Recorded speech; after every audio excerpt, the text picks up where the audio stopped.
None of this happened by accident. Girls at 21 and 22 usually don't want to just hit the road and travel with you. You usually can't. This trip was the hands down the hardest thing I've ever done in my life.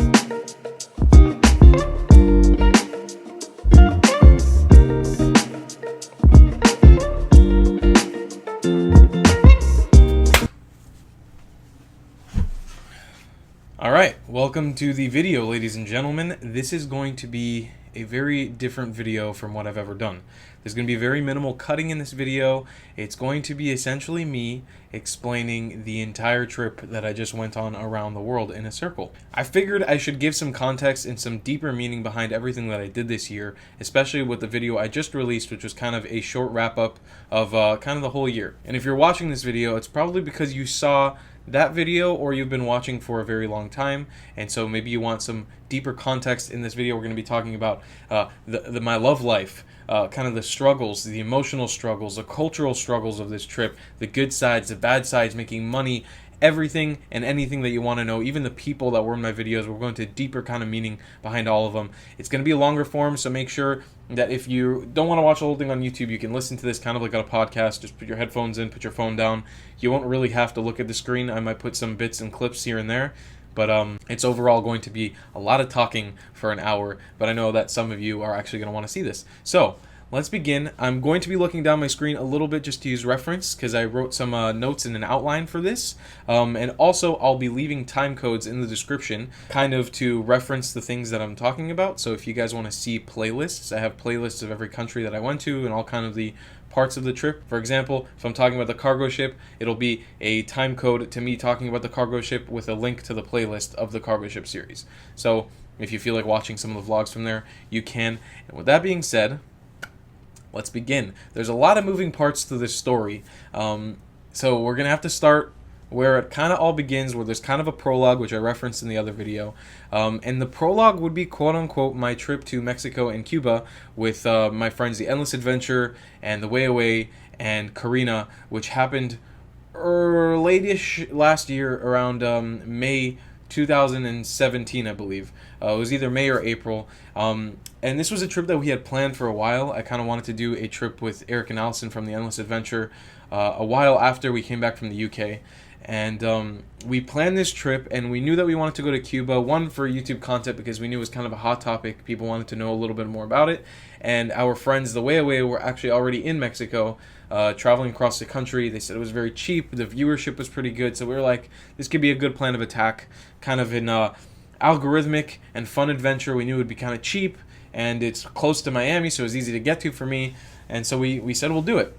And so we head off to Cuba and Mexico, and I won't touch too much about this because this doesn't really incorporate the whole round the world trip. It was kind of the beginnings of it. It was kind of like the initial legacy journey that kind of set me off on this trip. But why I mention this Cuba-Mexico trip is because it's really what inspired the whole round the world trip out of me. Traveling with Eric and Allison and with the Way Away, I kind of learned a few tips and tricks about how to travel as a YouTuber.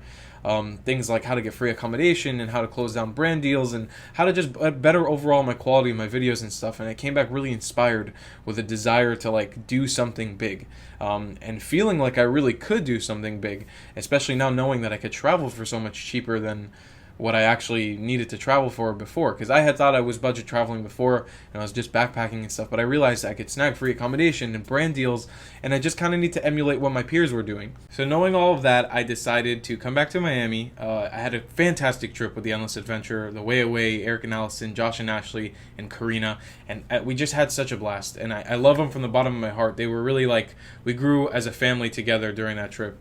And I think without that little trip, I wouldn't have had kind of the gumption to go out and try this round the world thing. But I came home kind of broke, didn't really have that much money. I had enough money to buy a one-way flight to Israel. I knew that I wanted to go to Israel because I knew the country inside out. I knew it really well.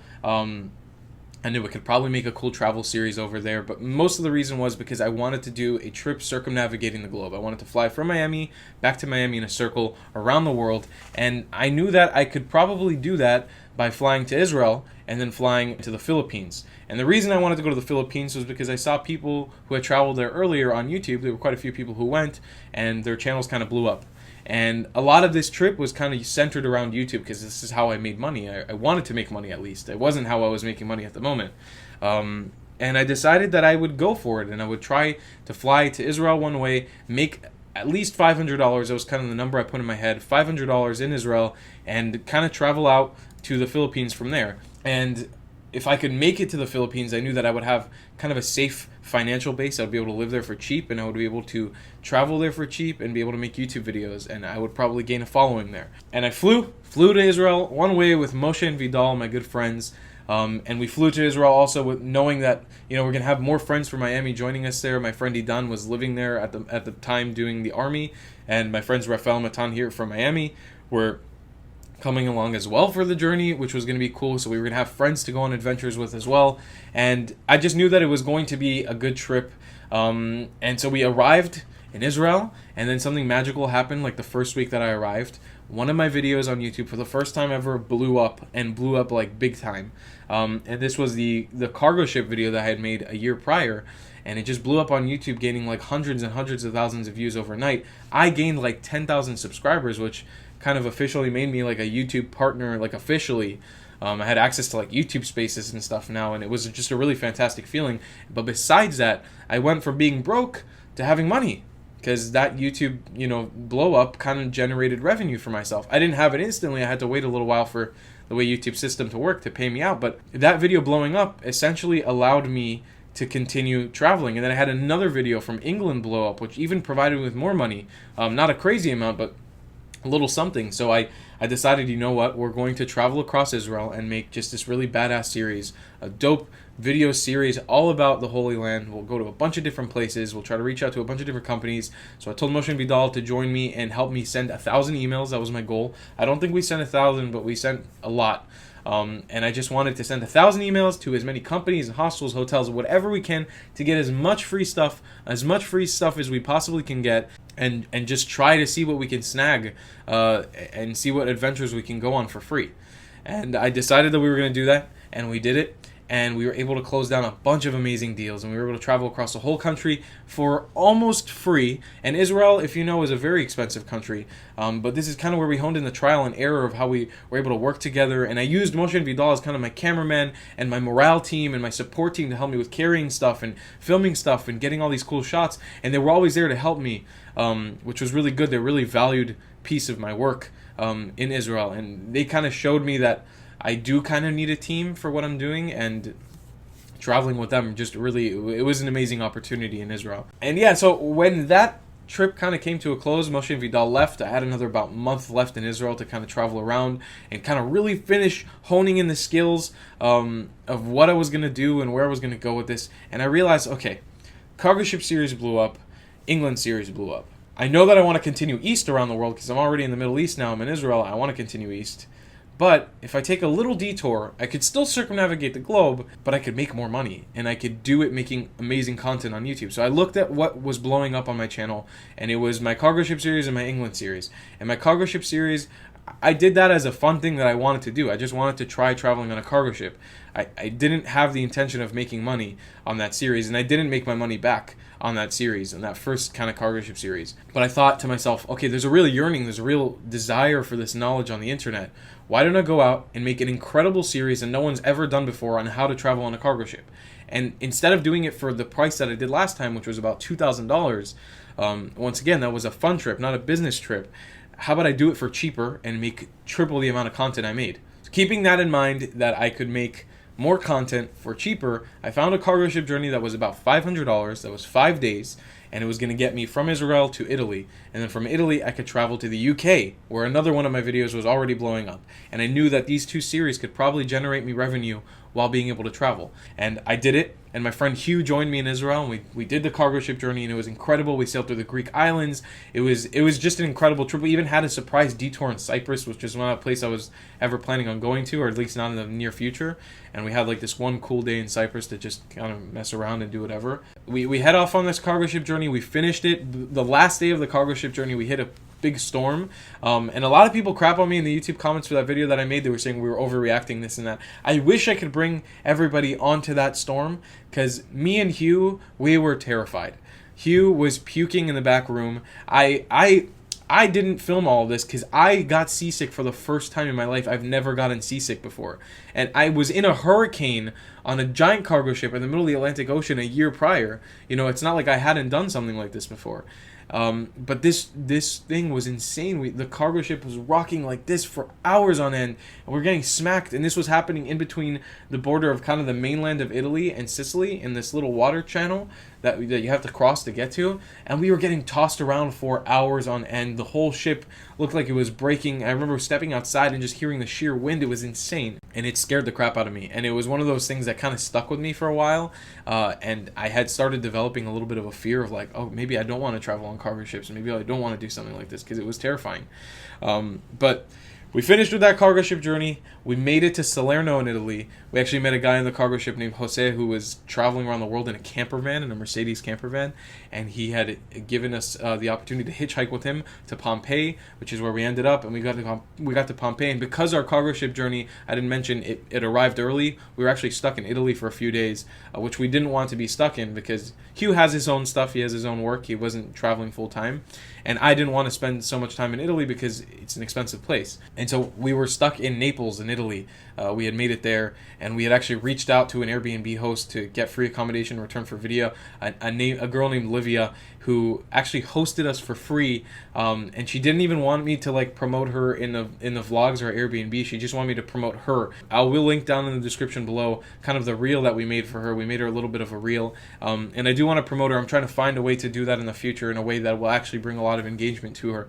But she was an amazing person. She let us stay in her house for free for like 4 days. She showed us around. She took us around. She hung out with us. She was super, super nice. And I ended up meeting up with her again in London after the fact. But I ended up taking a train with Hugh all the way to London. I wanted to do as much of this without flying as possible. We were taking trains from, I think it was Naples. We boarded and we went to Rome and then to Milan.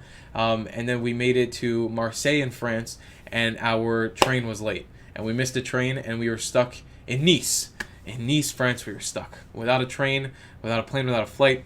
They weren't going to refund us our tickets because the train was just booked too close. And we were stuck in Nice. And so we rented a car, and we drove from Nice all the way to Paris to try to get on our connecting journey of this train ticket, because we had a train ticket from Paris to London, and we missed it by 20 minutes. We drove all night long, like 8 and 9 hours. When I say we drove, Hugh drove. I was really just trying to keep him awake, and we were miserable by the time we made it to London. And we made it to London, and this is some of the stuff that doesn't really make it into the vlogs. I mentioned bits and pieces of this, and I showed you guys kind of my Instagram story from there, but I never really told you in detail. That's why I love doing a video like this, because I can tell you kind of the things that we were feeling. We were so angry by the time we made it to Paris in the morning. We didn't want to be in Paris. Paris is not the most fun city to be in the morning. Especially Paris is not a fun city to be in if you're not planning to be in Paris. It's a really hustling, bustling, crazy city to be in, and it's expensive. And so Hugh at that point was just like, screw it, I'm going to London. It wasn't anything like hard feelings. I was totally cool with it. I was just trying to find the cheapest version to get me to London, because I was thinking more long term. So me and Hugh kind of separated there. And he was one of the best travel partners I've had for a journey like this. He was so supportive. He was doing the YouTube stuff as well on the way. Also, I should mention all the people that I traveled with that have YouTube channels will also be linked down in the description. So if you want reference to them, they'll also be linked in the playlist to the travel videos that are linked to the time codes. So if you wanted to get to know the people who are traveling with me, you'll be able to just take a look down in the description below. But yeah, so me and Hugh parted ways. We had a great time together, but it was kind of time to split. And I took a bus journey from Paris to London over the course of like 6 or 7 hours, and I made it to London. I was exhausted. I crashed at a friend's house, and I had started planning a journey before in Israel with my friends Christy and Angel. And Christy had just met on YouTube. Angel had met a year prior in England, and we planned kind of a road trip through England and Wales. And I knew that I wanted to capitalize on the fact that a video of mine blew up in England. And so I was like, okay, let's make a giant road trip out of it, and let's do a crazy cool trip. And so we did it. We went forth with it, and we, being kind of strangers, we jumped in a car together. We rented a car from Gatwick, and we just started driving around England and Wales, and we took the most amazing trip. We were sponsored by this company called IYHA. They're the Youth Hostel Association, and so they let us kind of stay in free accommodation all across the two countries.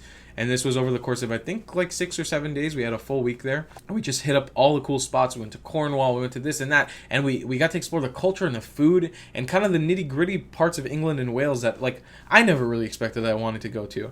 And we had such a fun time. And the three of us just, oh my God, it was just continuous laughter over and over again. It was probably the goofiest trio you could put together on, like, a whim. Especially with the three of us not knowing each other that well. Me and Angel were familiar with each other. We didn't know each other like crazy, and me and Christy didn't know each other at all, and we had just met. But we all three of us kind of instantly hit it off, and it was just a fantastic trip. And those videos are still doing really well on YouTube, and the people watching them are always commenting to me saying what a fantastic trio the three of you were, and how much people enjoyed watching the three of us travel together. And I really enjoyed that bit. I think it was cool, even though doing that England trip took a giant chunk of money out of my wallet. So as I was spending the money, as I made that money on the cargo ship series that I had uploaded, I was uploading it at the time of the trip, and those videos started blowing up. And so I was spending money as fast as I was making money. And so starting to kind of panic in my head a little bit. I was like, how I want to continue doing this, but how do I do it without running out of money completely? Because I just didn't want to get to that point where I was like at zero. So I continued on. I made it to London, back again. The three of us split ways. Angel went back to Spain because that's where he's from. Christy went back to her house in England somewhere. And I was in London, kind of trapped because I was trying to figure out what to do next. And I had an idea in my head. I was like, I want to do the Trans-Siberian Railway. It's something that I heard about. And I had started getting recommendations on YouTube to watch videos of the Trans-Siberian Railway. So I figured YouTube's algorithm was liking it. It seemed like it was a trending topic. I was like, screw it. Let me do the Trans-Siberian Railway. I don't want to fly anyways because I don't like flying. I want to do stuff by overland travel. I was like, why not? Let's go to China. Let's cross the globe. We'll go to Mongolia and China and Russia. It'll be awesome. And I started looking to the logistics of the Trans-Siberian, and I was like, this might be a little expensive. I kind of want to partner for this. And then I had met Jack, which is somebody that you guys ask about quite frequently. We met each other in London, and I just want to put kind of a little PSA out there. I don't want to talk about everything that happened just for privacy reasons, but I'll just mention one thing. The reason me and Jack stopped traveling together is just because some people are not compatible when they travel together, and that's the entire situation. That's all that ever happened. But we had met in England, and so we started traveling together and planning the Trans-Siberian. So we decided to meet up in London one day and start planning the journey. We were figuring out visa issues, and I figured out that my Israeli passport was able to get me into Russia for free for a month. And so I was covered, and so I was waiting for Jack to figure out his kind of visa thing. And we took off from London. I decided that I wanted to travel I wanted to do this whole journey from London to wherever we were going to end up, which the end goal was really the Philippines, which is where we both wanted to go. I knew that I wanted to do it without flying. So I told him my plans. He said he'd agreed. Everything was cool. Everything was Gucci. We had bought bus tickets from London to Prague and then Prague to Moscow. We did that whole journey on buses. It was kind of a crazy journey. It was a little bit hellish. It was like pretty much 3 days on buses, but we crossed like 5 or 6 countries on the journey. We went to like Belgium and France and Poland and Latvia and Lithuania, and probably forgetting another one, and the Czech Republic, of course. And we got to stop off in Prague and explore that city a little bit. And we just started jumping around from country to country and eventually making it to Moscow in Russia. But I did have this crazy experience on the border in Latvia. I believe we were, in Riga, Latvia. We had gotten there on another bus journeying to Moscow overnight. And on the border entering Russia, Russian security is it's intense. It's Russian security. And I had a lot of misconceptions about Russia and how I was going to be treated there and stuff, just because of people that I talked about. But it was snowy, and we made it to the border crossing in Russia, and we're checking in. And I give the kind of guy my Israeli passport, the guy who's checking everybody, and he takes a look, and it says on my Israeli passport, born in the United States, because I was born in the United States, but I'm also an Israeli citizen. And so for him, he just sees, I think, born in the United States, and he starts asking me questions in Russian, because he's speaking English, because this is a Latvian border between Russia and Latvia, so I'm assuming it's not even an international airport. Like, whoever's coming through here, we were the only kind of foreigners or non-Russian Latvian people on this bus. And he starts trying to speak to me in Russian, and all I know how to say is da and kak dela and хорошо. That's all I know how to say, which are not going to get me anywhere in conversation with a Russian immigration officer. And so I'm talking to him and I'm telling him what I'm trying to do, and he's not understanding anything, and I get held up there for a little bit, but eventually they let me in. But the thing is, it was so cold and snowing. It was like 2 a.m. I was terrified. I was like, what if they lock me up right now? What if they put me in like Russian prison for life and I never make it out of here? We continue our bus journey. We make it to Moscow in the morning. It's snowy, it's cold, and we get there ready to check into our hostel, and then we realize that Airbnb messed up our hostel booking. We booked the hostel through Airbnb. The hostel had no idea what the heck was going on. I called Airbnb just angry out of my mind, like, what the heck is going to happen to us? The sun's starting to set. We're in Moscow. We don't know what we're going to do. It's freezing out here. It's legitimately snowing. And we're like carrying all our bags and stuff. We want to go to sleep somewhere. They ended up issuing me a $250 credit for us to spend anywhere on our 5 days in Moscow. So I ended up booking us this place. It was like, I think like $60 or $50 a night. It ended up being perfect. It was a really expensive place, and it was this giant house with a maid in like the central part of Moscow. It's kind of like Moscow's Times Square, that I forget what is it called. I just mentioned it the other day. I don't remember the name of it exactly, but it's kind of like Moscow's Times Square. It was like this amazing place where like giant light up screens and stuff like that, and restaurants, hustling, bustling. So we got to kind of sleep there while we were preparing for the Trans-Siberian journey, which I think was good, because if we would have stayed in a hostel and then jumped straight onto the Trans-Siberian, it might have been a little bit of a hard transition. But here we got to kind of pamper ourselves a little bit. We had a nice hot shower.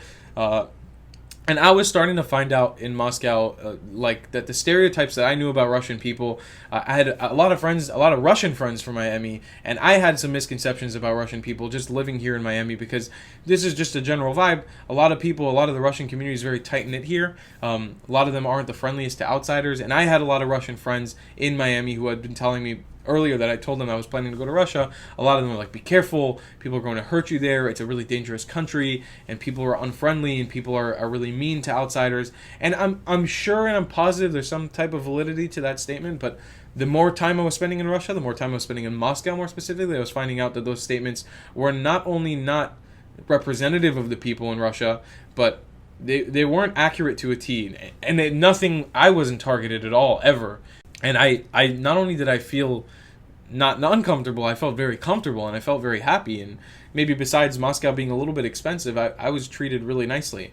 And I just enjoyed every minute there. And we had made really good friends with the maid that was at our house, at our Airbnb, and she would cook us these things called blini every morning, which are kind of like these little blinchises. And it was just a fantastic time, and I enjoyed every minute. And we decided to head off on the Trans-Siberian. We had planned the journey. We decided we were going to go, instead of going from Russia through Siberia to Mongolia, and then Mongolia to China, which is kind of the Manchurian route. That's what it's called. It's the very famous Trans-Siberian that everybody usually does. We were going to do the true Trans-Siberian, and we were going to cross from Moscow to a place called Vladivostok. So just cross all the way across to Russia, all the way to the eastern side of Russia, to close to where Japan, South Korea, North Korea are, all the way to the east side of Russia. And the reason we didn't do this, the reason we didn't do the Chinese route, was because China wouldn't give me my visa. I wasn't able to get a Chinese visa on this spot, and it was also going to be ridiculously expensive, like $150 just for the visa, and you were limited on how much time you could be there, and the processing time was crazy. So we said, screw it, forget the Chinese visas. We're just gonna, finish the route to Vladivostok, eastern side of Russia, and we'll figure out what we do from there. So we're journeying along. We begin the Trans-Siberian. I was really nervous just about the cold, about the people, about how it was going to be. I had so many misconceptions and just ideas. And it was the first time on this trip where I really felt very, very nervous. And we're starting the trip. And I know I don't handle the cold. I should give context. I don't handle the cold very well. I'm from Miami. I'm kind of from Miami and from Israel. Two places that don't really get very cold. It's usually hot in both of the places I've been. Usually very humid and hot.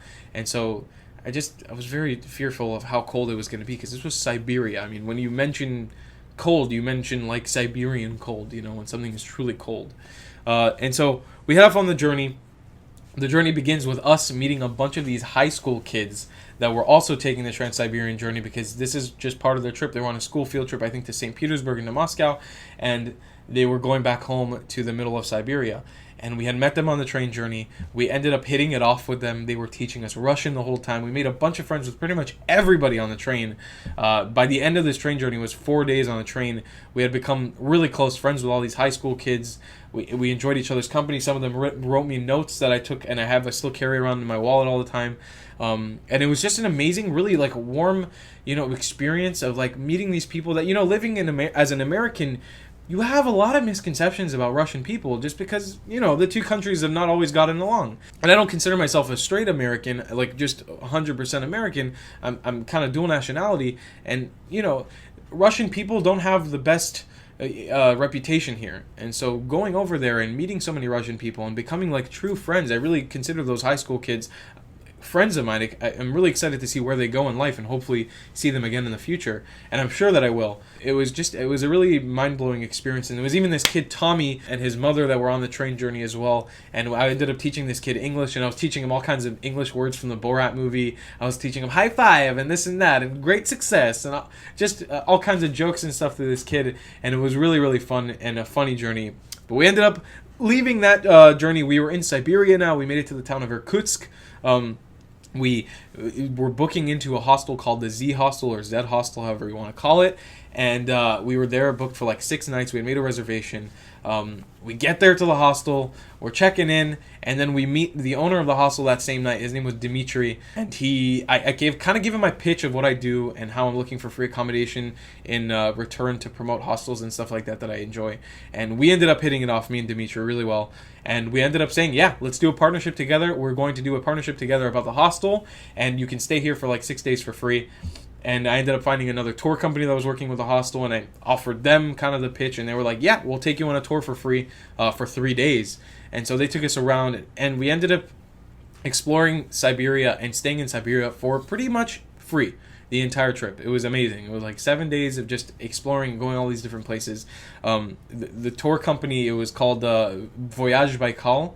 They took us to Lake Baikal, the deepest lake in the world, and we kind of got to explore around that area. We got to sleep on an island in the middle of the lake, and this lake is massive. We got to see seals and just kind of learn a little bit about how it's like an ice age. And I got to learn something really amazing, which was in the middle of Siberia. We went to kind of a tourist gift shop. And in this tourist gift shop, they were selling souvenirs of like grizzly bears and raccoons and all these animals that I'm really used to seeing in North America. And they were even showing images of the people, kind of the people that used to look like that. And I realized like a lot of these people look kind of like Inuits or Eskimos, if I think that's like the right term, of people who live in Alaska and kind of the northern United States and Canada. And I realized it was like, the Bering Strait is kind of this little piece of water that, cuts between the eastern side of Russia and Alaska. And that was once believed to be a bridge that people walked across. And I realized it's like, really, at the end of the day, the other side of the world where we think is so far away, they're really kind of doing the same things. They have totem poles, and the cultures here have legitimate totem poles, just like the people in the United States do, the natives from Alaska and stuff. And I don't know, it was this waking up of like realizing the world is not such a big place, and we really are connected. Like, I might not have a piece of that because I'm not Native American or Native Russian or Inuit or whatever it is, and most of the people who consider themselves Russian are not that either. But those people were once connected with a land bridge, and that just because that land bridge is cut away with a sea now doesn't mean that we're so far apart. I don't know if this is making sense to you, but this is kind of the feelings and the thoughts that were going through my head. I thought I should give context on it during this video because, I don't know, my mind was just blown away. My mind was blown away by the beauty of Russia, the people being so nice. Every time in Siberia we met somebody new, I was blown away by how nice people were. All the time. I don't have a single complaint that I can bring up about my 2 or 3 weeks that we spent in Russia. I don't have a single one. I enjoyed the trip to the fullest, and I honestly wish I could go back for more. And I think I will go back for more one day. But anyway, we joined back on the Trans-Siberian journey. We messed up the times a bunch of times because we realized the schedules were all going according to Moscow time. So we arrived in the train station to board our train like 7 hours early. So we ended up sleeping in a pub, and I was editing videos all night. And then we joined back on the Trans-Siberian journey to continue to finish our next 4-day journey from Irkutsk, Russia to Vladivostok, Russia on the eastern side. And this was now considered crossing the journey from Siberia to the Russian Far East. And the Russian Far East is now like starting to be considered like Asia and that kind of geographic part of the world. You'll see a lot of more like endemic Asian people living there rather than the European-looking white Russians that are on the west side of Russia. And so we're crossing this journey, and I'm realizing the demographic of who's on this train has changed a lot too. A lot less Russian and more Korean-looking people, more Asian-looking people. There were Russians here and there, but there were a lot of Koreans on this train. And the train smelled of pot noodles like crazy. It was insane. That train journey was a little hellish. But we joined the Trans-Siberian train, and I'm realizing there's these North Korean men on the train. They're from North Korea, not South Korea. They're from North Korea, and they're workers who are working from North Korea in Russia, and they're living under North Korean rule. I learned a lot of this after the fact, after we made it to Vladivostok and kind of doing some more research and stuff. But we were sitting down, and these people, these North Korean men, would come over and speak to me, and they would bring this little dictionary trying to translate words from Korean to Russian. And I didn't understand Russian, so I was Google translating stuff from Russian to English. And so we were doing a three-way translation from Korean to Russian, from Russian to English. And I was trying to understand stuff and say back and forth. And obviously I couldn't really hold any conversation with them, but we would kind of eat together. Sometimes we would make these little mashed potatoes things and just sit there and try to talk to each other. And I tried to show them some episodes of Rick and Morty and Moana on my computer. They didn't understand what was going on. I found it really amusing to show Korean people, or North Korean Rick and Morty. And it was, I don't know, this was a really cool part of the trip, to be able to sit down and speak to North Korean people, because I didn't think I was ever going to have that experience. But I did, and it was really amazing, I think. And so we continued from there. We made it to Vladivostok. This city was Russian Far East, known for having really high wind shears. This city is known for having Siberian winds that run through it. And so we make it to the town, and there was one day where we literally thought we were going to be picked up by the wind. It was so scarily strong and so cold that, like, my mucus was freezing onto my beard. Like, it was insane. And I remember at one point we were walking through the city of Vladivostok, and I look on the side of the street, and this is a little graphic, so you might want to skip this if you love cats or if you love animals. You might want to skip a few seconds forward. We saw a dead cat on the side of the street, and the cat was a frozen solid. And I'm saying it was frozen solid. It must have died and then got blown by wind so hard that the hair of the cat was, it was frozen in a blowing direction. Does that make sense? The cat died by being frozen to death. I believe so. It was insane to me, that cold. I had never experienced wind shears and cold like that before.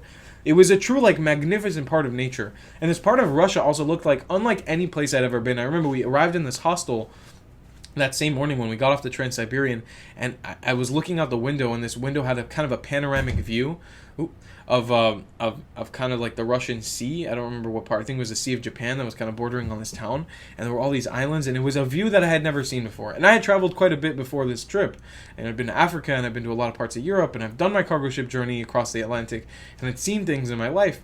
But this kind of solidified in my head. I was like, you are a new territory right now. I was, I think, 12 hours the time zone from Miami to speak to my parents or whatever.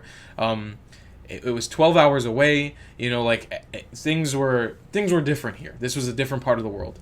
And so we spent a few days in Vladivostok.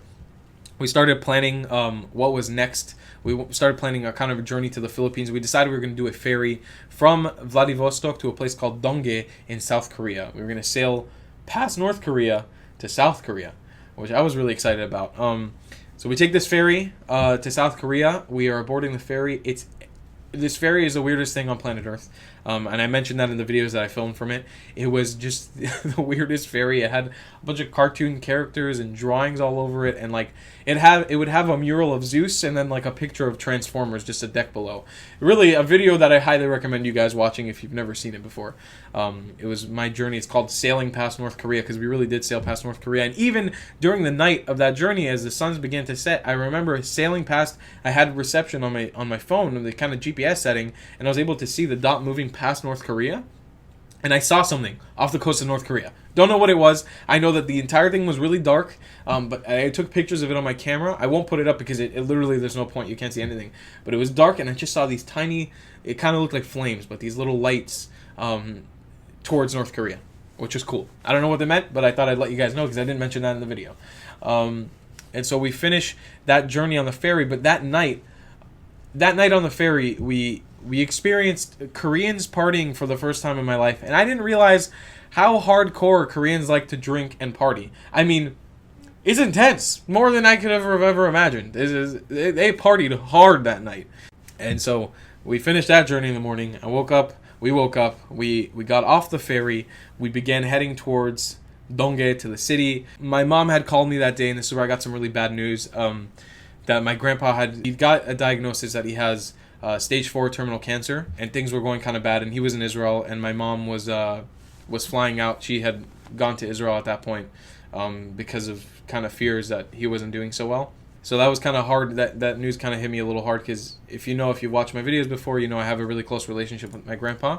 I started taking in what I was seeing here in Donghae. This was kind of my first impressions of true Asia, even though I'm Israeli and I've been to Israel many times, and that's considered Asia. And I was in Russia at that point, which is also part of that country, is considered Asia. And I'd been to places which are considered Asia, but this was kind of true Asia. This was South Korea. This was Asian as it gets. And so I started taking all this in. We took a bus journey to Seoul. We made it to Seoul. We were loving Seoul. We stayed at this place called the Kimchi Guest House in Gangnam, which is kind of the crazy party district of Seoul. And I fell in love with the people in South Korea. And I really mentioned this in the other video, kind of the more cinematic one, is that South Korea wasn't a place I don't really ever think it was on my map to travel to. And kind of ending up there by chance, because we wanted to get to the Philippines, and this was a cheaper way to get there by taking a ferry to the South Korea and then flying to the Philippines. I had just kind of fallen in love with this country and with the people and with the culture. And the people at this guest house, the Kimchi Guest House at this hostel, were so mind-blowingly nice. We became really close friends with the people there really fast. And we got to explore the city for like 6-7 days for as long as we were there. Now this is where the journey gets real fascinating, because I hit 20,000 subscribers, I think, on the last day or so of my trip in South Korea. So we did a celebration a little bit. I kind of stood on a rooftop, took a picture, took a selfie. I think I treated myself to some delicious Korean dessert or something that day. But this is where the beginnings of the Filipino journey begins. It's on my second to last day or last day in South Korea. I joined a bunch of Filipino Facebook groups or Filipino travel Facebook groups prior to traveling to the Philippines. And so I started adding people as friends on Facebook that were living in the Philippines, all kinds of Filipinos, people who were traveling within the Philippines, to kind of, just kind of widen my friend group, because I wanted to meet a lot of locals and I wanted to hang out with locals there. And so I get a message from this guy named Borja about potentially traveling with him. I told people that I had a YouTube channel. I get a message from this guy named Borja who mentioned that he wanted me to come join them on a motorcycle trip. I had a phone call with him. He was telling me he wanted to go to the island of Mindanao. He wanted to go from Manila to Mindanao. And I was like, who's this crazy guy? I heard so many bad things about Mindanao. It was the one place I was recommended to not go, especially being Jewish and Israeli. It's a predominantly Muslim island. And so just being that, not that I'm saying all Muslims are bad or anything, I had certain fears, because I know that in a lot of Muslim countries, Jewish people and Israelis are not seen in the best light. And so I had those specific fears going into it. And I just, on my map, I just crossed out Mindanao. I was like, I'm not going to Mindanao. There's plenty of other places to go in the Philippines. And my Philippines plans were to be there only for a month. I was like, I'm not even going to be able to squeeze it in. So I just tossed that to the side. I told Borja and Daphne, I was like, I don't know exactly, we can talk when we get to the Philippines. And Borja wanted me to join for this motorcycle journey that was going to go all across the Philippines for a month. I was like, I don't know if I want to close down my plans to just being on a trip with you guys that I don't even know yet. And I just kind of shut them down a little bit, and I was like, we can talk about it. Let's see. Let's try to meet up maybe when we're in the Philippines. I was just a little bit nervous, I think. And I also got a message from a guy named Rex, who messaged me talking to me. He messaged me talking to me about having an island. He had a private island where he was doing this couch surfing meetup. He said I could join for that, and I could join for free and kind of, explore the island or whatever and film it on YouTube. And so that was like a plan we had closed down, and he was located in a place called Coron, or very close to a place called Coron. So I was like, okay, we're starting to get plans. I started joining all these Filipino Facebook groups and making Filipino friends, and we planned the Philippines journey was going to be a month. That's how long it was going to be. We were going to make it there, go there for a month, and then probably fly to Singapore. That was my plan. I had bought a ticket out, because flying to the Philippines, you have to have a proof of ticket out of the country before arriving in the country. So I was really nervous flying to the Philippines. I had a lot of fears about like what was going to happen next, because there was a lot of success riding on going to the Philippines and traveling out there. And I wanted to be a fruitful journey. Besides having fun, I wanted to be financially, kind of on the up and up and figuring stuff out during that journey. But we arrive. We get stuck for 3 hours in traffic. We end up making it to our Airbnb. We meet our host named Jarek. I end up pitching him the fact that I'm doing these YouTube videos for free, or you doing these YouTube promotions. I want to stay for free and order accommodation. He says yes. We end up staying at his place for like 6 days. He takes us out. He tells us about an island called Siargao. He takes us out to this weird club. He shows us all these cool places like Poblacion, which is like a cool going out area where all these young Filipinos are hanging out, and a place called Z Hostel, which was like a bar on a rooftop. And then he takes us to a giant building in Manila, like at the top of a rooftop bar, and it was just, I won't get too much into detail about what happened that night, but it was crazy. It was intense. I was like, oh my god, there's so many beautiful women here too. It's just like, it was amazing. Everything's so cheap. And this was like our first night or so in the Philippines, if I remember correctly. And yeah, we stay at Jarek's place. We do some exploring within the area. We do some videos with him. And then we decide, we're messaging a place called the Pink Hostel. We get some free accommodation with them. And we bounce the Pink Hostel for like 5 or 6 days before heading off on our route to Coron. Because this is where I was starting to plan. I was like, okay, we'll arrive there and then we'll go to Coron next. Because we know we have kind of a place to stay with our friend Rex from Facebook. And so we decided we're going to plan kind of the trip here. I decided, very frankly, that I did not want to fly while I was in the Philippines. I wanted to do everything by ferries. I didn't want to touch on a plane. I didn't want to step foot on a plane. I wanted to do everything just by boat journeys and stuff.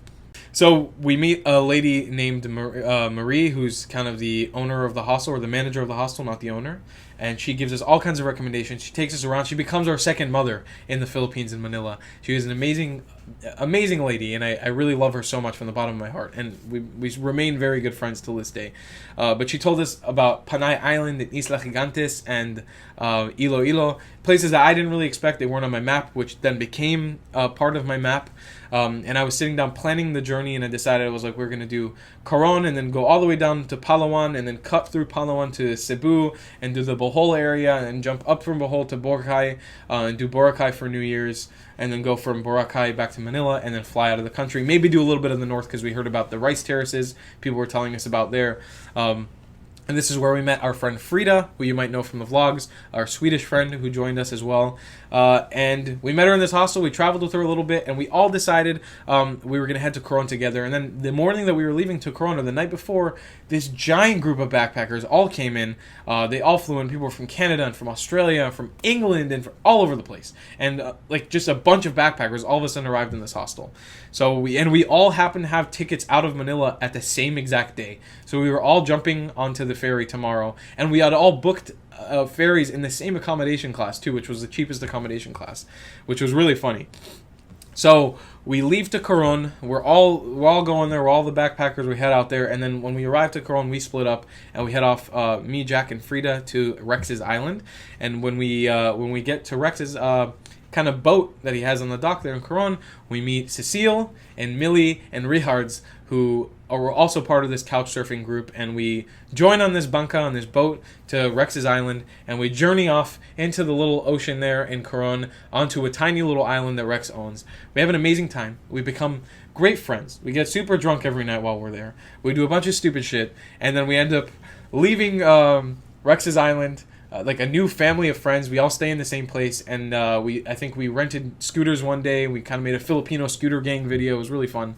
And I learned how to ride a moped scooter type thing for the first time in my life. I'd never done it before. And we rode around this island called Busuanga Island for like hours, just riding around, having fun, learning how to do it. And then we decided to take a ferry to the famous El Nido. I heard El Nido and Palawan was a place I had to visit in the Philippines. I could not miss out on it, so I did it. I went to El Nido. We took a ferry there. We happened to also be going with all those backpackers that were with us on the first ferry journey. They were all going on the same day as well. So we're all sailing to this ferry, or we make it to El Nido, we make it to this town. We're booked in accommodation in this really crappy hostel that we're overpaying for because this place is like super touristy. And then I decide that I'm starting to get bad news from Israel, from my mom telling me that the condition of my grandpa is getting worse and worse. And I'm trying to figure out, because El Nido was a place that I knew I really wanted to capitalize on YouTube content. I realized I have to continue making YouTube content. I can't really take a break here.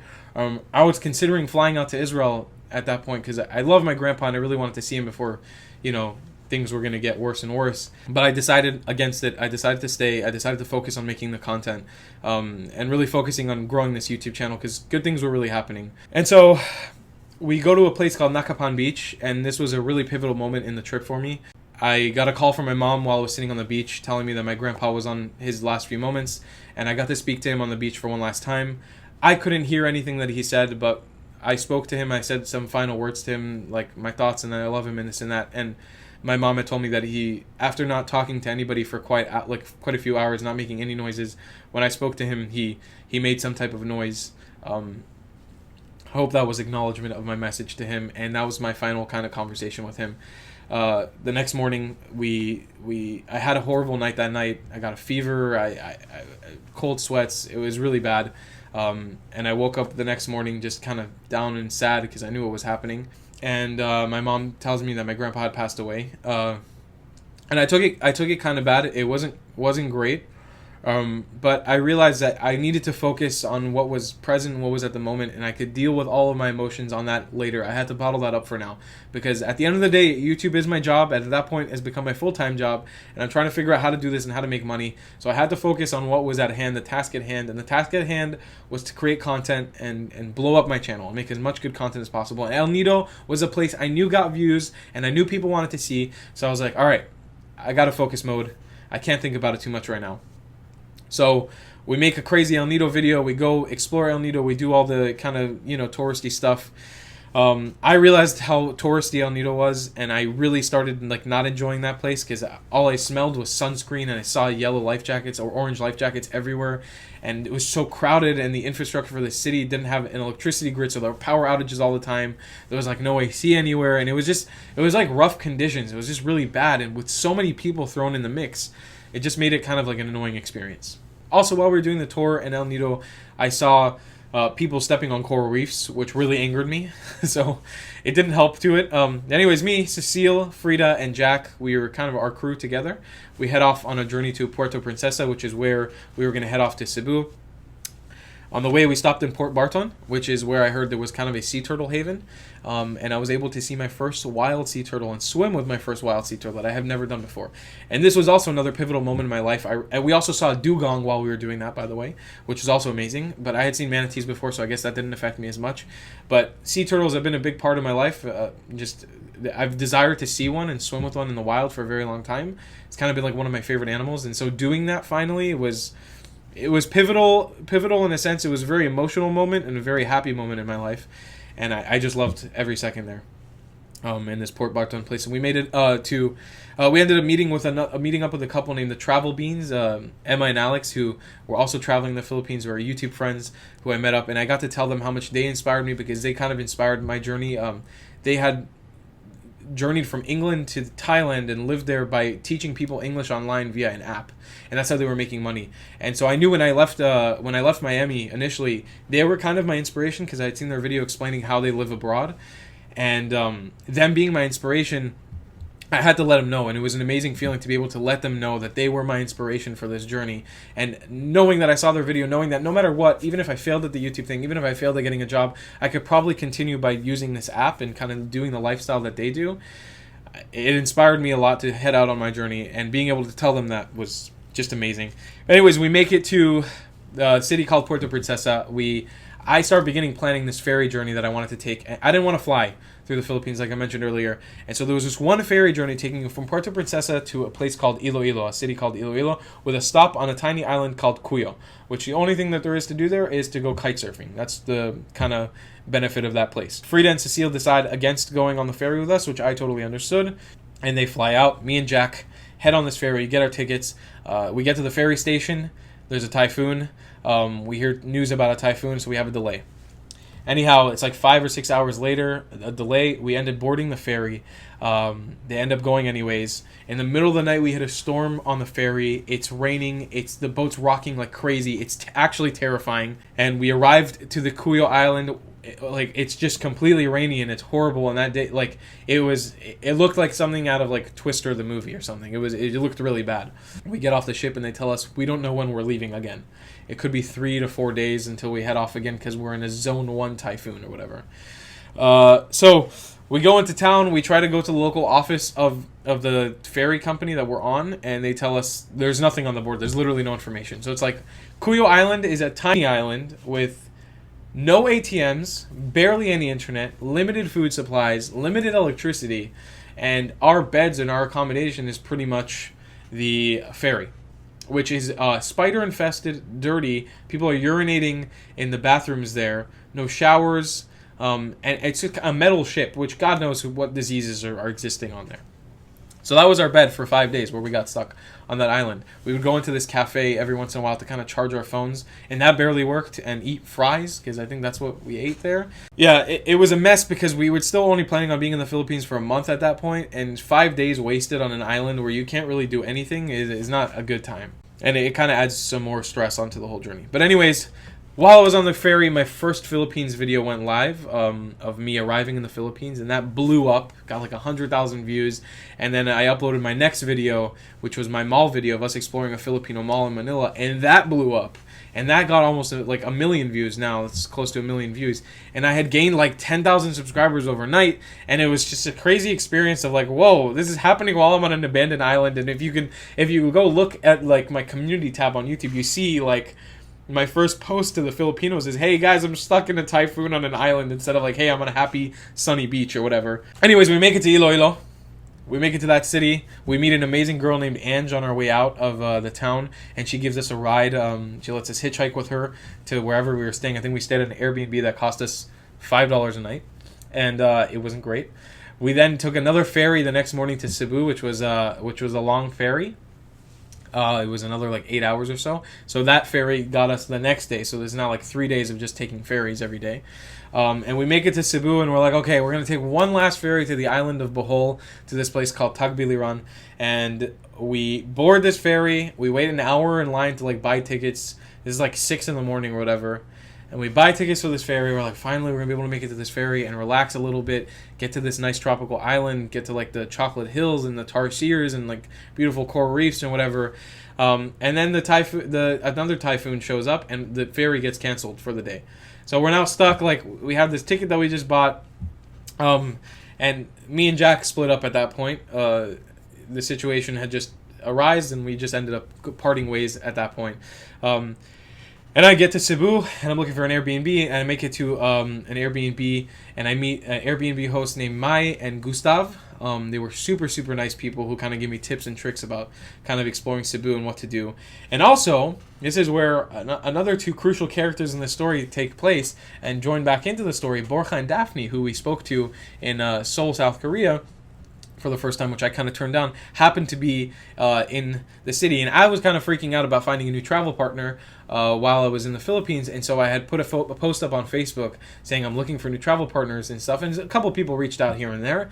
And I had mentioned that I can get free accommodation and stuff because I'm doing this YouTube thing. And Borja and Daphne reached out, and they were like, hey, Tal, we're going to be in Cebu for just this one night en route to another place. We'd love to like meet up with you. We're going to be there for like a day or so. And I was like, let's do it. Let's meet up with them, because that point I needed a new travel partner. I knew that I wanted to meet up with them earlier, but our plans didn't really match up. And I knew that at this point I didn't think my Philippines trip was going to end being just a month long. I even attempted in Cebu to try to extend my Filipino visa, but I had to kind of do some stuff under the table with the government, some like shady stuff, and it ended up costing a lot more money than it was supposed to. It was like $90 to extend the visa, and I was like, screw it, I won't do it right now. Maybe I will leave the Philippines. But I meet up Borja and Daphne. We go to a place called Moaboal and Kawasan Falls, and we have the most amazing day, I think, together. We hit it off instantly, the three of us. And they were telling me their plans for New Year's, which were to go to like Siquijor Island in Bohol. And I had plans of already going to Boracay, because I had closed a sponsorship deal with another place called Fat Jimmy's in Boracay, which was north, and they were going south. So I pretty much decided to go against going with them to New Year's. I was a little bit scared that the trip would kind of limit me to travel with them, because they were traveling through a car, pretty much road tripping. But I really liked them. So I said, screw it, we will meet up at some point, but not right now. So I finished with them. Next day is Christmas. I get invited by one of my viewers to go to a slum in Cebu City, and I get to experience my first Christmas ever with a Filipino family in a slum. I was nervous. I went to go buy presents and cake, and I remember being so nervous that day of like them liking me, the family not liking me, liking me. I didn't know what they were going to expect. I didn't know if they would think it was going to be rude for me to come in with my expensive DSLR camera and film them living in whatever the accommodations they were living at that time. But they were an amazing family, and they made me feel like family instantly. I met the son Gino and Freda and Minnie, who wasn't even there. I met her via FaceTime, and like these people took me in and made me feel like family. And they showed me their neighborhood, and they took me through the slums at night, and like made me feel all these different families. And we got a little drunk together, and we partied, and it was just amazing. It was such a heartwarming experience, and I always get so emotional about that because these people who have almost nothing, they just took me in and made me feel like family. Like I had never experienced hospitality like that before. They everything they don't have, they gave me as much as they possibly could, and it was amazing. But I knew that I wanted to get that Christmas video up on YouTube the same day because Christmas night was that day and Christmas Day was the next day, and I wanted to capitalize on getting those views for Christmas. So I spent the entire night editing that video, which took me like 3 or 4 hours, and then I got it up, and it took me another 3 or 4 hours to upload it on the internet, and the Filipino internet is not good, so that stressed the crap out of me. Sorry, everybody coughs. And then I ended up taking a ferry the next morning to a place called Bohol, which was where I was originally planning to go with Jack, but we got canceled because of that typhoon. And I was going to go meet up with a guy named Pierre, which was another YouTube friend that I had met on the internet. So we met up there. I managed to get that Christmas video up, and it blew up, and I started gaining more subscribers, and it was amazing. And then I make it back to Cebu after a day of hanging out with Pierre and his friend Juju and his girlfriend Trina, and we had such a great time. The four of us together, just kind of exploring and riding motorcycles. And I kind of rode motorcycle the first time at night through the jungle, and I was terrified, and it was amazing, and it was a learning process, and I'm happy that I got to do that with Pierre, because me and Pierre became good friends since then. And I ended up making it back to Cebu and hitting 30,000 subscribers, which was incredible for me because I was like, wow, this YouTube thing's really starting to move along. I'm starting to make some money now. My spending has gone down a lot less since I'm in the Philippines. Things are starting to look up. Things are starting to look really good. So I do that live stream, and I realize how much my Filipino audience has grown. I feel loved, and people are starting to recognize me in the street when I'm walking around, asking for selfies and asking to hang out and this and that. And I just felt so heartwarmed and loved, and I realized I needed to get to Boracay in the next 5 days because Christmas had just ended, New Year's is coming up, and I need to go be over there for my sponsorship with this hostel, with this hotel, Fat Jimmy's Resort. So I'm starting to head over there, and I still want to do this without ferry, so I begin a hellish journey across the Philippines, all the way back up north, getting closer to Manila. You know, Boracay is pretty close to Manila compared to Cebu, and I'm just traveling all the way back there. And I stopped in the city called Iloilo again, and I extended my visa there. It cost me like $70, but I also got to explore the city with with one of my viewers named Vince, who has sadly since then passed away. I did talk about this on the live stream earlier a few months ago, but yeah, he passed away, but he showed me, and I'm really grateful for him. He showed me the most amazing time. He took me around his city. He showed me the churches and the food and the experiences. He took me all around for a full day. He took time out of his day, and he even filmed the first merchandise video that I ever made, promoting my merchandise line on this channel that I launched with him pretty much. But anyways, I leave Iloilo. I extended my visa. I'm heading off. I get to Boracay, and I don't like it, because it's dirty and it's gross and it's packed with people. I love the hotel that I'm staying at. The sponsorship is great. They put me in an amazing place, and the owners of the hotel so nice, super nice. Been messaging me on Facebook and like making sure that everything is okay.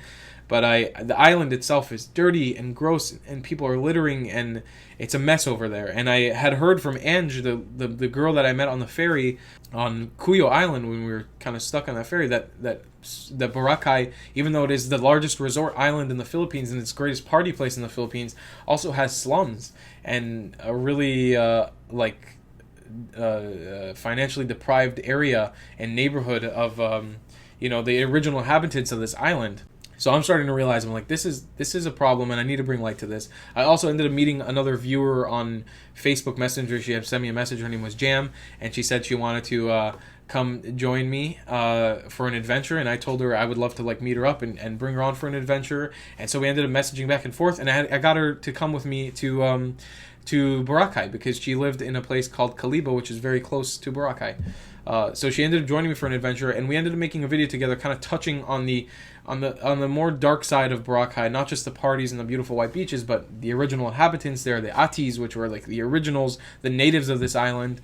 And we talked about the sewage issues and all kinds of things, which Jam always reminds me was a really amazing thing to do, and she thinks it actually has had an impact on that island in a better way. Jam had also told me about a festival that she has in her town called Atiatihan, which is a festival that they kind of do, like Sinulog, which is another festival they do in Cebu. But this was a festival to celebrate kind of pride of being Filipino and religious aspects of Catholicism in the Philippines. And she told me it's something that I have to visit and I have to join. And it's the mother of all festivals. It's the original festival that all the other cities in the Philippines have kind of copied. So I started mentioning in my head, I was like, okay, this is something I potentially want to do with Jam. But we had I had made friends on the island on Boracay on Facebook named June and Dane. They were a couple that were living on the island running a kind of guest house tour company, and they had invited me to come hang out with them and their local family for New Year's and do New Year's with them. And I was happy to do it because I was traveling by myself at this point in the Philippines. Jam didn't want to join me for New Year's. She had her own plans. So I was like, yeah, I'm going to do it with this family. And I ended up doing karaoke in the Philippines for the first time, which was really embarrassing. And it was only because I got drunk enough. But we ended up drinking the night away and partying out on the beach and going to watch the fireworks. And we got rained on during the fireworks. It was amazing. It was an amazing night. But I ended up messaging Jam when New Year's was over, leaving Fat Jimmy's. I told her I want to come by you and see. And she invited me to stay over and sleep at her place for a night while I started planning my next kind of travel. So I head off to Jam's house. And me and Jam, at this point, solidified our friendship, like, real well. This girl had become a really special place in my heart. Like, I really love Jam from the bottom of my heart. I know there is a chance that she's watching this video, so if you are, Jam, I really do love you very much. You're a very, very close friend of mine.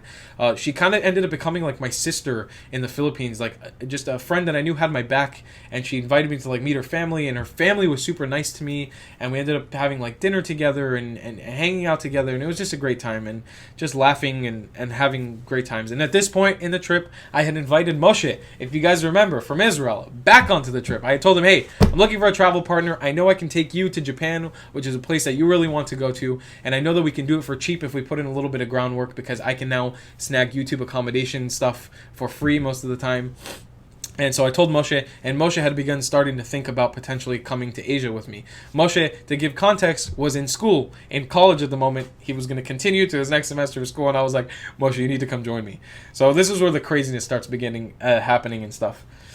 Anyways, at Jam's house, I meet a girl named Coco on Facebook. I message her. I let her know that I want to travel together, kind of this area. She wants to travel with somebody as well, so we ended up planning a few day trips in the Dumaguete area of the Philippines. We visited Apo Island, which is a sea turtle heaven, and we ended up visiting an island called Siquijor, and she showed me some of her secret spots that she had visited before. She taught me how to ride a motorcycle or a moped really well. She kind of honed in my skills because she's a motorcycle rider herself. She made me ride my moped through the jungle, which I was like, this girl is crazy. She's going to kill me, but we ended up becoming very, very good friends, and I love her very much. She also got a special place in my heart. When I finish on Boracay, I should have mentioned, I was speaking to Borja and Daphne, and I had told them I had solidified my plans that I wanted to join them for a road trip across the Philippines after New Year's. I had told them that. And so at this point, when I returned to Cebu from this island called Siquijor, I had already contacted Borja and Daphne, and they told me where they were staying, and he essentially told me there's a key waiting for you in the lobby of this hotel. Make it up to the hotel room, and you can just crash on the bed. I ended up making there very early at like 5 a.m., and I wake them up, and like we're all hanging out, and we're starting to get to know each other. Because remember, at this point, me, Borja, and Daphne only know each other from one day that we hung out, even though we did really hit it off. We really only know each other from one day. But we leave on our journey to begin to Manila, and they tell me kind of what the point of the journey is that they're doing a research trip for clients of theirs, because they run a motorcycle tour company in the Philippines, that they want to find the best kind of island activities from Cebu to Manila, and they want to kind of be able to find activities that they could recommend for their customers to find. So they want to essentially do that, promote their business a little bit on my YouTube channel, which I was happy to promote, and just kind of travel together and show all these things in a cool light, make some cool videos, and have fun. On the first day, it immediately hit me how amazing these two are. I felt inspired from them. I felt amazed by them, their values, their goals, what they wanted out of this, what they wanted out of their business. I fell for this couple. I fell in love with them. My channel starts growing really well. We head off to a place called Bantayan Island. We're laughing all the time. We're just cracking jokes all the time. We laughed so much during this trip. We head off to another island called Negros, to Bacolod, the city, and then we head off to a place called Iloilo, to Guimaras, and we're doing all of this en routes to get back to Calibo, to Jam's house, to Atiatian, the festival that you had mentioned. Yes, we were pursuing it. We were going to do it. So we make it back to Kalibo together, this time with Borja and Daphne. Borja, Daphne, and Jam all hit it off together. I'm really happy because they're friends and they're hitting it off, and I'm introducing friends to each other. And while we're pulling out and we're parking and we make it to Kalibo, Borja accidentally had his handbrake in, and he had pressed the clutch, and he was trying to drive with the handbrake, and the clutch had revved up really hot, and it started smelling like clutch, and smoke was starting to come out of the car, but we didn't think of much of it. We just parked the car and we left the car there, and we were going to use the car for a few days. And while we were there, I also got to meet one of Jam's friends, which is also a viewer of mine, Vicky, and we got to hang out with her a little bit the next day, and we got to hang out with a bunch of Jam's friends during the festival, and the festival started, and we're laughing a lot and having a great time, and we're enjoying this festival, and the festival's over, and we're saying bye to Jam and to everybody, and we head back into Borja's car, into his pickup truck, and we realize the clutch is broken. The car's not functioning. It's not shifting gears like it's supposed to. And we're in the middle of kind of nowhere. Kalibo is not like a big city by any means. And we're like, what the heck do we do now? So we're stuck in Kalibo. We find a place that's going to repair the part for the car. But it's going to take quite a few days. And now we're stuck in Kalibo. Now, Kalibo doesn't have great internet. It doesn't have crazy amounts of things to do, and we're kind of limited on transportation and what we're going to do. So me, Borja, and Daphne start panicking quite a little bit. We also got confirmation from Moshe that he has decided to fly out to Asia to come meet me, which was also crazy. But he was coming on a specific date, and we had nowhere to take Moshe to, because I didn't want him to just get to Manila and like book a hostel by himself. We wanted to kind of be there for him, and Borja and Daphne have a house in Manila, and so the plan was for all of us to go kind of be in their house together. And we're starting to freak out. We're like, what are we going to do? We have the road trip that we still want to finish, but we ended up getting the car fixed. I extend my visa again in Kalibo, so I decided to tell Moshe we're going to stay a little longer in the Philippines than we originally thought, so we could save some money and plan our trip to Japan that we wanted to plan. So we journey to Manila. On our final stretch, we make it to an island called Mindoro, Oriental Mindoro, or that part of the island, and I hit 40,000 subscribers. Me, Borja, and Daphne celebrate that night. It was great. And then we go to the second largest reef in the world the next day, called Apo Reef in Sablayan, in the middle of the ocean. And this was a place Borja and Daphne had been before, and I was a little bit scared, just because they were going to go scuba diving and I was going to go snorkeling, but I still wanted to film this whole journey, and I wanted to make an amazing video out of it, kind of something that raised a little bit of awareness for coral reefs as well. And we make it off to this coral reef, and this place blew my gosh darn mind. This thing was insane. It was the biggest thing I'd ever seen in my life. We traveled 2 hours on a boat into the middle of the ocean. There is like nothing around you. There's nothing. If you get stuck, you can't swim anywhere because you're just in the middle of the water. And I jump into this water and I see a huge coral reef. It was like a scene out of Finding Nemo. It was crazy. Just reefs and animals and fish everywhere. Everywhere. I was a little disappointed that I couldn't film so much because Borja and Daphne were underwater filming sharks and sea turtles and all that stuff. And I didn't really see many animals until the very end of the trip, where I saw some sea turtles and some manta rays. And we also met a girl on the boat named Teresa from Norway, and we ended up being very close friends with her, and Borja and Daphne actually offered her to hitchhike with them back to Manila, and so we ended up becoming friends and all riding back to Manila together. And Moshe arrives the same day that Teresa is leaving, and so we have like one night together where Moshe arrives in Manila and we go and hang out together. And then Borja and Daphne have a plan to go leave to Singapore on a trip. Me and Moshe had planned that we were going to go to the north of the Philippines, to Banaue and Batad, to these giant rice terraces, which are like one of the national wonders of the world, or the world wonders of the world, or the most amazing wonders of the world. But we head off there. Borja and Daphne leave to Singapore. Me and Moshe head up north to the Philippines, and just poor Moshe, I drove that person crazy. After not traveling for like, I think 6 or 7 months at that point, he had gotten established. He was a college student. He's studying, whatever.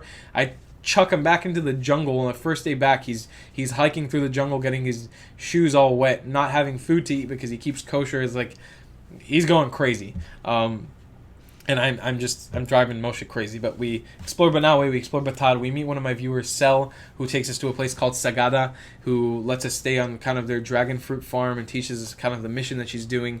And then we end up meeting a lady called Apa Wangod, who happens to be the oldest tattoo artist on planet Earth. And she lives in this little village that we have to hike up to, and Sel kind of organized a meeting for us with her. We got to sit down with her and talk to her, which is something that not everybody gets to do. So we finish our trip back to the north. We make it back to Manila, and Borja and Daphne are officially back from their trip to Singapore, and we're trying to figure out what we're going to do next, because we have, I think, a month left in the Philippines, or maybe 2 weeks left in the Philippines, not quite a month. And I figured out I really wanted to do something with whale sharks. I really wanted to see a whale shark, and I didn't think I was going to have the chance to do it. But we go out into this place called Legazpi in the Bicol region of the Philippines, where a giant volcano is erupting, and we make a whale shark documentary, about the whale shark tourism industry in the Philippines. It was amazing. It was incredible. There were a lot of difficulties in it, a lot of moments where I got angry. I got to snag also a partnership with DJI, the ones that make the drones, while I was out there, to do a kind of review for their gimbal, which was also another pivotal moment in this trip, which kind of convinced me that I was on the right track and I was doing stuff right. We had so many difficulties while we were filming the documentary. At some point, we decided we couldn't do it because it was raining so much and the volcano was causing tremors in the water, making the whale sharks leave the area and migrate elsewhere. But we finish it, we edit it, we do some more fun stuff in Manila. We have an emotional goodbye from Borja and Daphne. Me and Moshe begin planning our Japan journey for like kind of the last week that we're there in Manila. We decided that I told Moshe, I want to send 1,000 emails because I know Japan's expensive. I want to get free accommodation for every night that we're there. But we planned a really tight-knit route in Japan, something that we knew we could follow. We knew that we were going to be someplace every single night, no variables, no unknowns, because Japan, we didn't feel like financially we'd have much room to play with. Me and Moshe sent 1,000 emails, or not 1,000 emails, but we sent as much as we could. And we ended up getting, out of the 42 nights in Japan that we were going to be there, we ended up getting like 39 nights for free. And the other couple nights that we weren't getting a free accommodation, we either didn't sleep or slept for really cheap or slept for free by like somebody that we knew or something. We say goodbye to Borja and Daphne in Manila. We say goodbye. The trip's over in the Philippines, a really emotional trip. I say goodbye to the Philippines. My Filipino audience sort of abandons me on YouTube. I'm just joking. That's a joke. Nobody get angry. But the viewership changed a lot when we moved to Japan. Moshe's brother Vidal joined us in Japan. Another one of my friends, Frank, who was also obsessed with Japan, joined us in Japan for like a few weeks, 2 weeks or so, exploring Tokyo and the surrounding area. We do Tokyo, we do Fuji, we jump all over, we taste amazing food. I started realizing that it's not as expensive as I thought it was. Japan is not this crazy expensive place like I thought it was going to be. The food is amazing, and like the value of what you get for spending $3 on something to eat there is incredible. We have amazing moments in the Fuji Hostel where the owner of the hostel takes us to go see a taiko drum session. It was an incredible experience. But Frank and Vidal leave. We end up heading off to a place called Kobe. We do Passover, the Jewish holiday there. We celebrate there in a synagogue in Kobe, which was also an incredibly weird and amazing experience. We move on to Hiroshima. We meet a friend named Koehi in the hostel. We end up becoming close friends with him and realizing we have the same travel plans elsewhere after Japan. He's going to Hawaii. We're going to Hawaii. So we become friends with Koehi. We have an amazing experience in the Hiroshima Hostel En, which was another place where we made a bunch of friends who were living there, and I fall in love with Hiroshima. And we go off to Kyoto and Osaka, and we just explore how amazing it is. I start having these existential crises in Japan, starting to realize how society in Japan has been shaped by World War II, and where Japan was and where it is now, and how I think society should be run, and all kinds of amazing societal things that Japan does that I'm started realizing, like, that if the world just implemented stuff like this, how respectful and how amazing the attitude is and the outlook on life from Japan is, that things could be a lot better. I think I started realizing that I think the greeting of just bowing to somebody as your first interaction with them in the first conversation kind of diffuses a lot of negativity just right off the bat, which was that was something that hit home really hard in Japan. It made me start realizing, Japan made me start thinking about culture and stuff. And also in Japan, I started realizing the misconceptions that I had about Japanese people, because I thought I was going to get to Japan and people were going to be kind of cold and unfriendly. I knew that people were going to be respectful, but coming from the warmth and love of the Philippines, I was expecting to be hit hard. The complete contrary. People were super nice. People were super respectful and grateful and kind. And it was a different type of niceness from the Philippines, but it was an amazing niceness. It was amazing friendships that we made there. It was amazing. It was absolutely incredible. We ended up meeting a longtime YouTube friend of mine, John Barr, and his girlfriend Adriana in Osaka, which was amazing too. It was also another pivotal moment, which was a close friend that I've been talking to for a very long time on YouTube, but it was really, really, really nice to finally meet him in person. And then we bounced off of Osaka. We left to Hawaii. We went to Hawaii Shakabrada. We ended up making it to the island of Oahu. We had like a month almost there, like a little under a month, to kind of explore this island. Now, Hawaii had been kind of the genesis, the legacy journey, beginnings of all of my travel ever was on the island of Oahu, and that story is going to be for a separate time. don't have time to fit it in because I'm already at an hour and something with this video, so we don't have time to get into too much of that. But Hawaii is one of those places I keep telling people that it is amazing, and I think I just didn't appreciate it as much when I was there, because coming from Japan, I think it's hard to appreciate any place. Me and Moshe just continually kept on comparing things that we were experiencing in Japan to things that we were experiencing in Hawaii, and I don't think we appreciated it as much when we were there. I appreciate Hawaii a lot more now that I'm home, able to reflect on it, the amazing nature and the sea turtles and the dolphins and just like all the crazy stuff that we got to experience there, and even the food and some of the culture where we got to make some Hawaiian friends.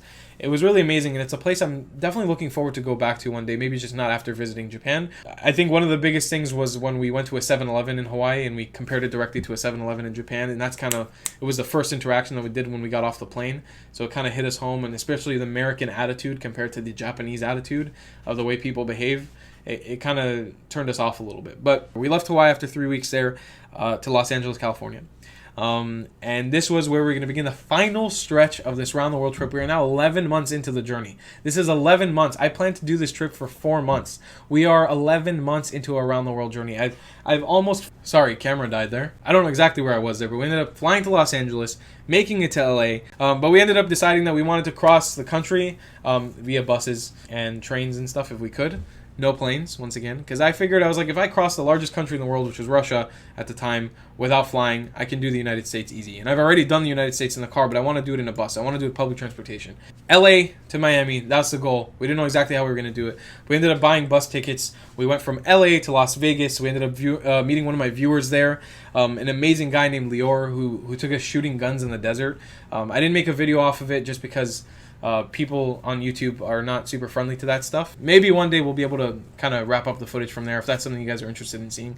But he was an amazing viewer, and I hope to one day go out and travel with him a little bit through Vegas. He was an amazing person to meet. And we went from Vegas to Chicago.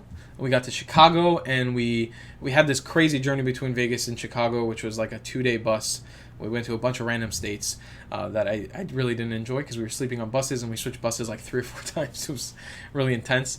But we made it to Chicago. We got like 5 days in Chicago. And once we got to Chicago, we realized the Airbnb that I booked in Chicago was in the 4th most dangerous neighborhood in the United States, from what I had heard. Our Uber driver was straight up like, you guys need to go from the entrance of the house to the car, and from the car to the entrance of the house, and not spend any time on the road there. We were right on the border of a place called Inglewood, a neighborhood called Inglewood in Chicago.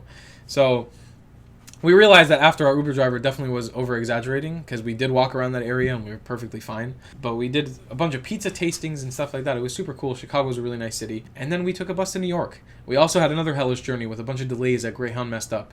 But we ended up making it to New York City, spending, I think, almost a week there with my friend Jacob Carlson, another YouTube friend, where we slept at his house, and we were able to make a bunch of fun videos. We even got to go to a Jollibee in New York City. And then we realized, okay, we've made it to New York. We've crossed the United States where Greyhound bus is. Do we need to continue the Greyhound bus to Miami? No, we don't have to, because it's really bad. So we were trying to desperately look for people who needed cars driven from New York to Miami, because we know there's a lot of people who usually take their cars from New York to Miami. Found a guy. We got his car in New Jersey. We had to take Ubers and stuff to New Jersey.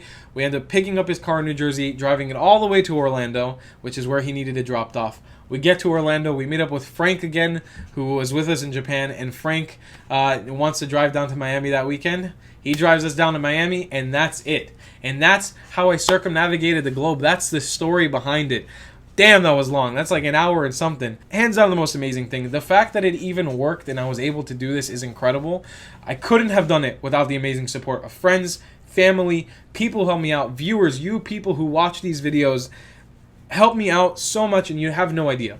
Just your views, just you watching a video helps out incredibly. But I wanted to talk about a few things that that people were asking in perspective of like my relationships with women, whether I'm gay or not, travel strategies, kind of the way I make money, the way I travel, financial difficulties, emotional difficulties. I'm going to touch on a few of those things, and we'll wrap this thing up.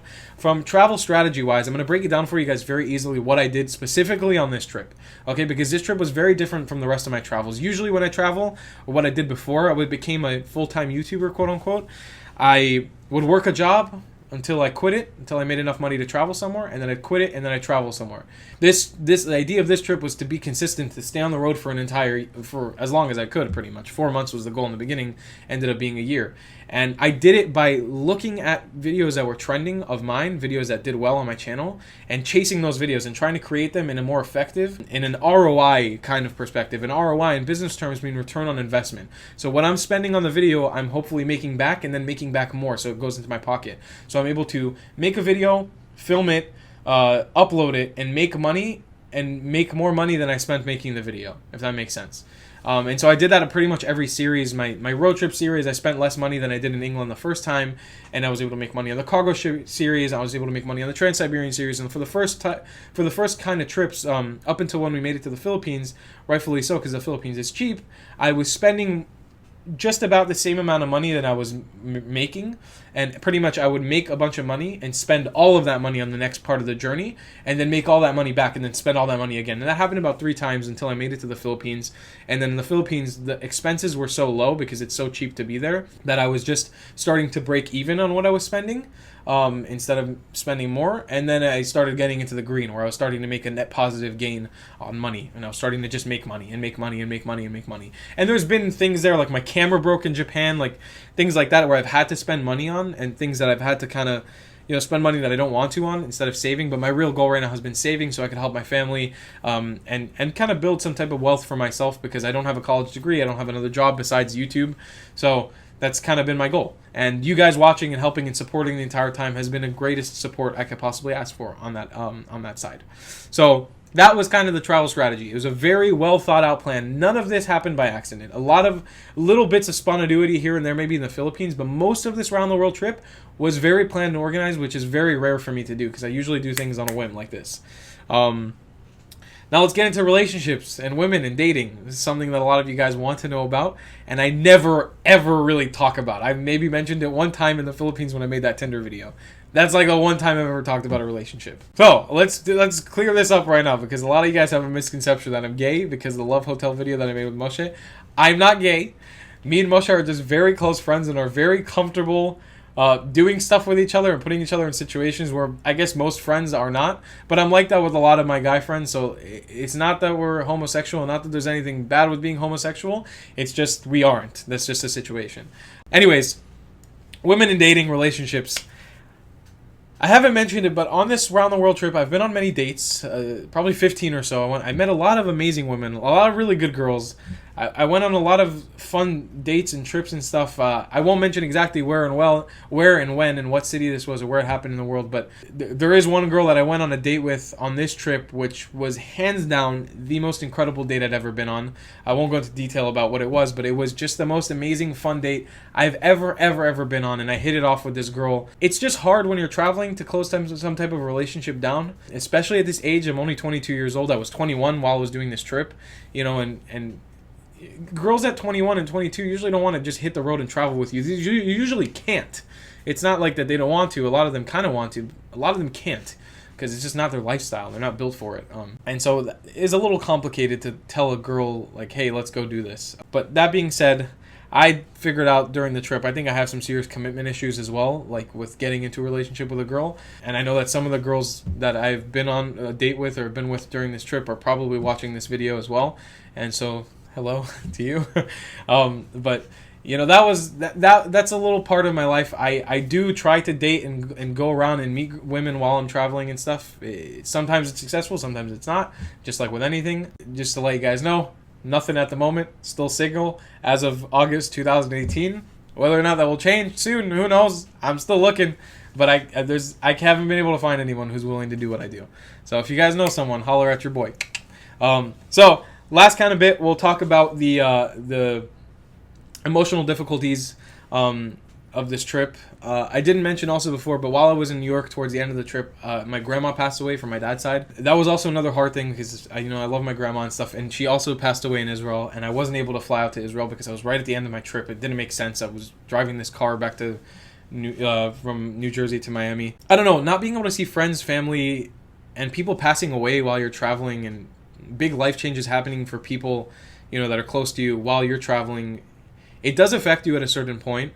And it's hard, and I think I vow till this day, after doing this trip, after being gone for a year, I've been home for 2 months now. You guys haven't seen it because I've been catching up on the videos that I've edited from before, but I've been home for 2 months, and I've had a lot of time to think about the difficulties and the emotional difficulties of travel, and I'm not sure that I'm built to do something like what I did this past year again, ever. I mean, I destroyed my back, I destroyed my feet, I think, in a sense, just because of the amount of carrying and doing that I did, and long nights of not sleeping. I destroyed a little bit of my motivation when it came to YouTube, especially in Japan, where I was vlogging for like 42 days nonstop because I had booked myself so many sponsored bits, and it was an accident, but once I was there, it was too hard to get out of, and I couldn't get out of it. I didn't want to get out of it. I had a duty to film for the companies that I was working with, but doing that for 42 days nonstop and trying to edit those videos and keep up with it, and doing all of it as pretty much a one-man team, it gets to you after a while. It's hard. It's not easy. And this isn't for you to feel bad for me, but doing this as a 22-year-old when a lot of your other friends are in college or getting jobs or like getting some type of concrete values, a lot of them are getting into relationships. Some friends are even getting married and having kids. And you're kind of out there just traveling the world and not really having your other people around you. Like, it's hard. It's not an easy thing. There's a lot of emotional boundaries that you have to kind of be okay with breaking down. This trip was the hands down the hardest thing I've ever done in my life, and I walked across half of Israel for a month. You know, literally walked from point A to point B for a month, and that was, you know, a piece of cake compared to this year. This year was difficult. It was hard. I'm emotionally scarred and physically scarred, and I think you can see that with my face and my beard and like the way I look and the way I act and how I behave. And I just learned so much, but I also gained so much. But I lost a lot, and it was crazy. And to leave kind of on a positive note, I couldn't have done this without friends and family. I couldn't have done this without Moshe, who joined me for this trip, who was like my rock when I really needed somebody to join me, and I'm forever ever grateful to him. And I know that so many of you guys love him as well, but I forever am grateful to that person, because I don't think I could have finished this trip without him. I was in a really low point when he joined, and with Borja and Daphne as well. They were such rocks to me. They were such support beams for me. But a lot of people, so it's hard to just name names. A lot of people during this trip, and that's why I want to make sure that you guys show some love. If there's anybody that seemed interesting to you or kind of pondered a curiosity during this video, make sure down below in the description, check out those different playlists. Show love to the people who showed me love, who supported me, if you love me. And I think with that, we're going to end this long-ass thing. I hope YouTube doesn't demonetize this on the grounds of me cursing a few times in the video. But this is kind of my first kind of attempt at like a trying another podcast thing. If you guys don't know, we used to have a podcast, but that kind of fell through because I have to travel the world and it's kind of impossible to do it with a podcast. But if this is something you guys like, if it's a longer form thing that you like, I'm definitely open to doing it again. Definitely open to like doing live streams like this again. But I wanted to let the full story out there. I also want to, down below in the description, link to a Spotify playlist, if that's possible, with all of the music that I heard during this year and songs that I learned. I think that could be a really cool way for you guys to kind of get even a deeper feeling of what this trip was like to me. So if you have Spotify, there'll be a playlist down below with all the songs that I heard this year or that people recommended to me. And that will be down below, so you can just listen to that Spotify playlist and you can kind of hear the languages change and the different music and the different countries I'm going to from point to point. But that's besides the point. We're going to end this video without it getting too long. I love you guys very, very long time. Thank you so much for sitting down and listening to this. If you want something like this again in the future, I'm definitely open to doing it. And we'll see you guys in the next one. Keep a lookout for tomorrow's video. It's coming, and it's the end of all of this. It's over, guys. The around the world journey, we actually did it.